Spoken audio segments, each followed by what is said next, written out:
love forever that you broke. But since you left me alone, I've been high.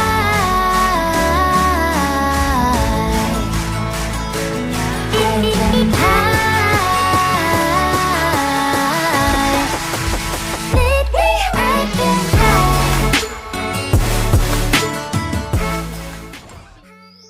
Hello friends and welcome you all back to the channel. Happy to see you all once again in another Clash of Titans video. And this is your host Ragnar Seronix. And finally we are back with a marksman video. And today we are playing Tel'Annas in AD lane with the Fox Shrine Maiden skin. And let's hope this match will end peacefully. But I don't hope so. So the enemy butterfly is my fan, I guess. And yeah, so he's saying hi and I'm replaying him hi. And he's with his friend and who is also a subscriber of me. And I think he's the enemy team tank, I guess. So he has muted by the Clash of Titans by 24 hours for using aggressive words, I guess. So I don't know what he used as an aggressive word, but okay. And I just said politely that nice to meet you guys, and I guess the enemies will use their flickers, I guess. Yeah, no.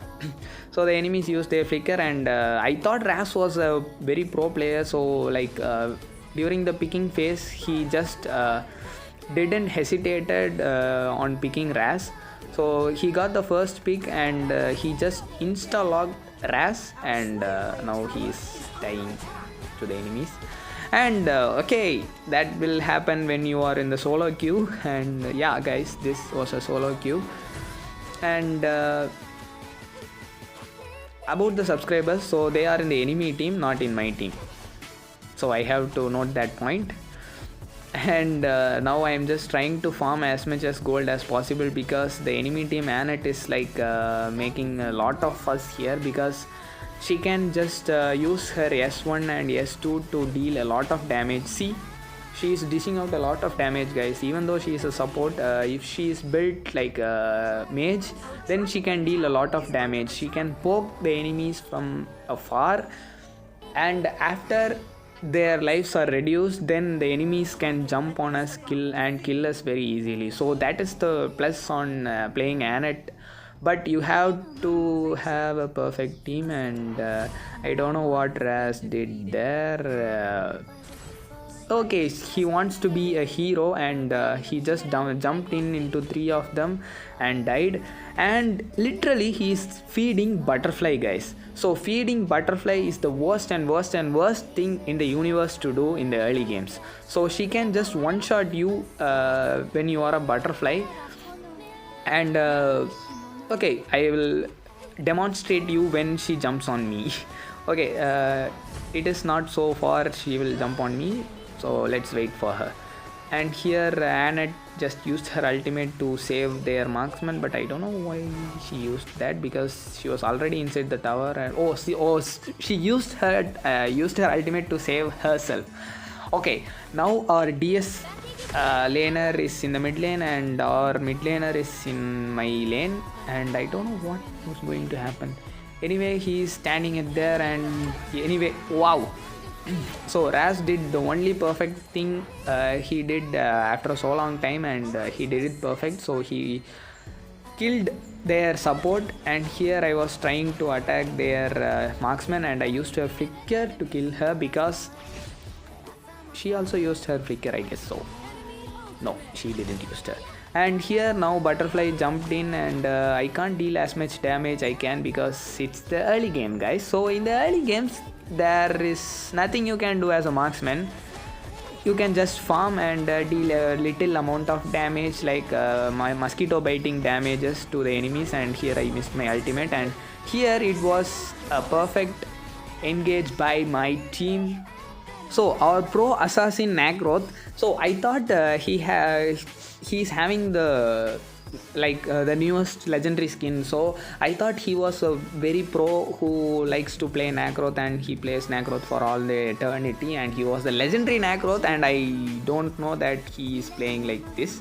But anyways, I can't expect more from the solo queue. And anyways, he died first and Ras died second and I died third. So I just escaped barely from butterfly by using my flicker, and after that, yeah, she chained her ultimate to Ras and killed me. Anyways, okay, so butterfly is the opponent who is my fan, guys. So don't I don't get rage on him because he is playing pretty good, and he is following most of my videos and tips. So yeah, it is like a very good thing for me.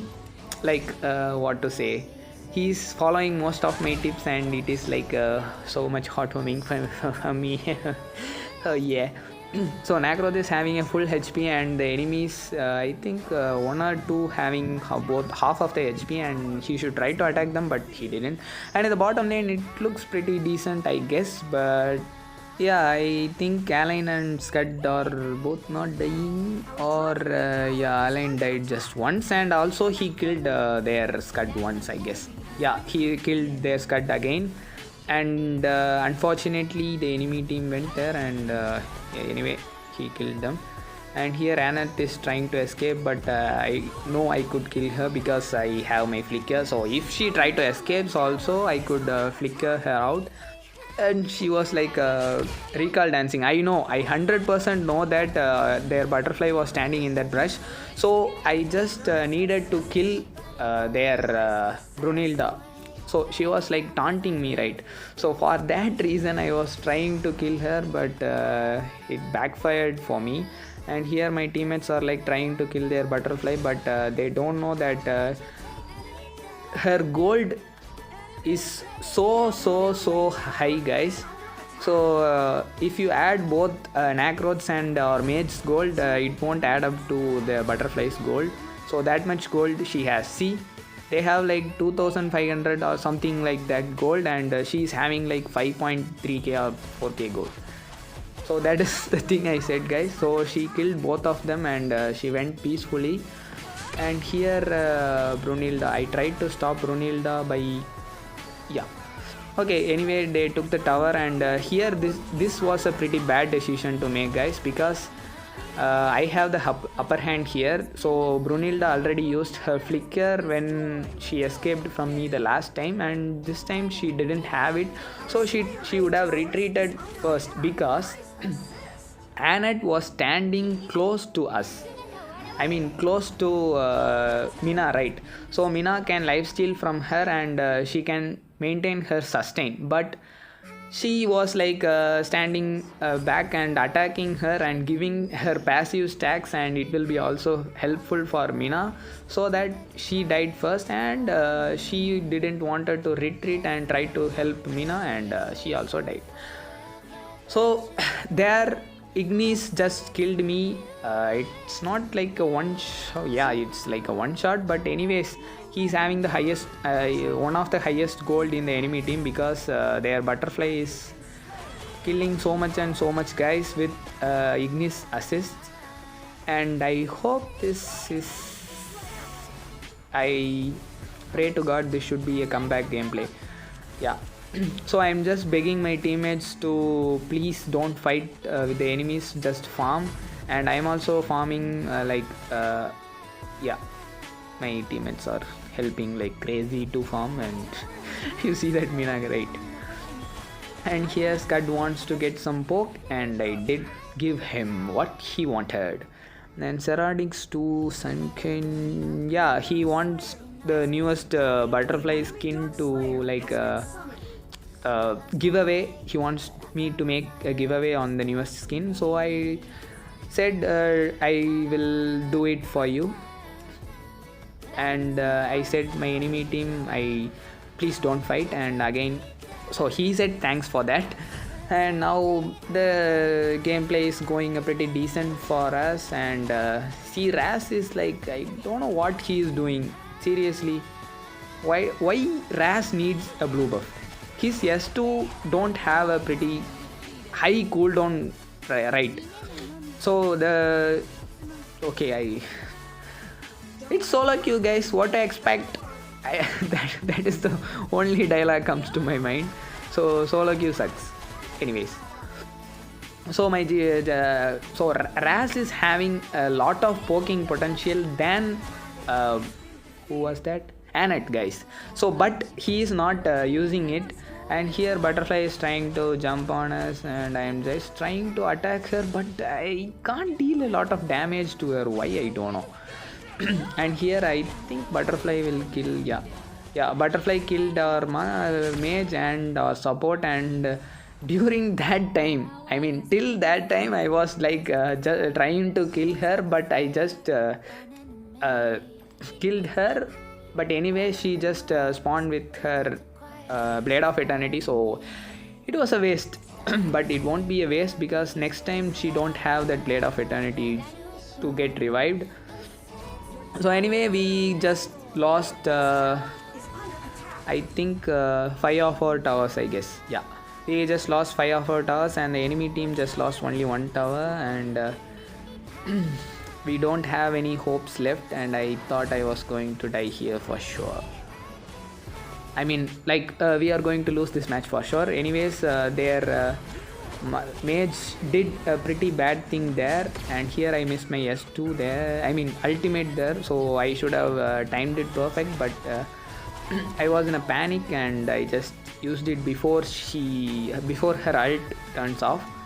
So anyways, my team is not my team. Our support is doing pretty decently, because she is engaging some fights pretty well, and I'm dealing lots of damage at the back line, from the back line.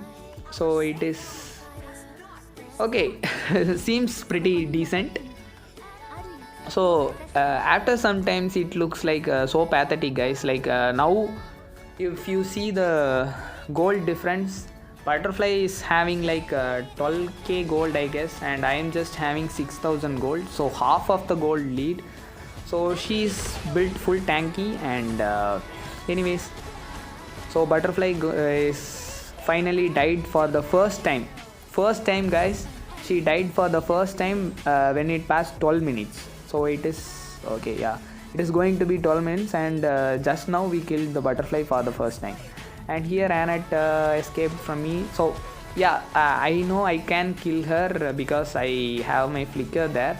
So I could have used my flicker and S2, and I could have one-shotted her, but I didn't want to get risks, because after this my teammates will go up with a big fight with the enemy team, so that I should need the flicker for the final fight. So I was saving it for that. And here I'm just getting some extra farm, and yeah, this looks pretty decent. So for the last not for the last equipment. So for the 4th equipment, I am just going for Fenrir's Tooth instead of Bow Slaughter. Yeah. Instead of Bow Slaughter, I am going for Fenrir's Tooth, because anyway the enemies can kill me very easily, because their Scud can deal a lot of damage. And during that time, if their Brunhilde ults and hits me with one of her bullets, then I will be got one-shotted. And also Ignis is also there, butterfly is also there. So I was thinking that I should try to focus of dealing so much damage before dying. So if I deal a lot of damage to the enemies before I died, then my teammates could have finished them off, right? So that is the main focus I was trying to do. But and here we are just trying to get the Abyssal Dragon, so that we could get even more attack damage. So now it is looking pretty great. We have like 3 towers, and the enemy team have 4 towers. And butterfly is a little trash in the late games, guys. And I think I said it in the last butterfly video, I guess. So if you are a butterfly, you should try to end the match as soon as possible. So when she was like half of the gold, like I was like in 6,000 and she was like in 12,000 gold, then they would have tried to end the match. But instead, we were like playing so good, and we were like holding them off a little, so that is very good. And now I'm the teammate who is having the highest gold in my team. So if I die, there is zero chances of winning, guys. So I should position myself in the perfect area, and here my positioning is very good.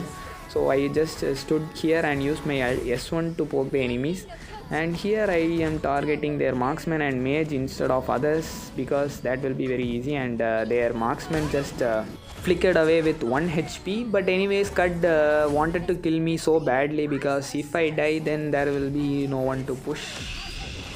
No, Akroth and Alan is there, so yeah, anyways, he tried to kill me, but I outplayed him by using my ultimate flicker and everything on him, and I killed him, and I got a triple kill. And here Alan is taking care of their mage, who can't clear the waves further. And this was a perfect comeback gameplay, guys.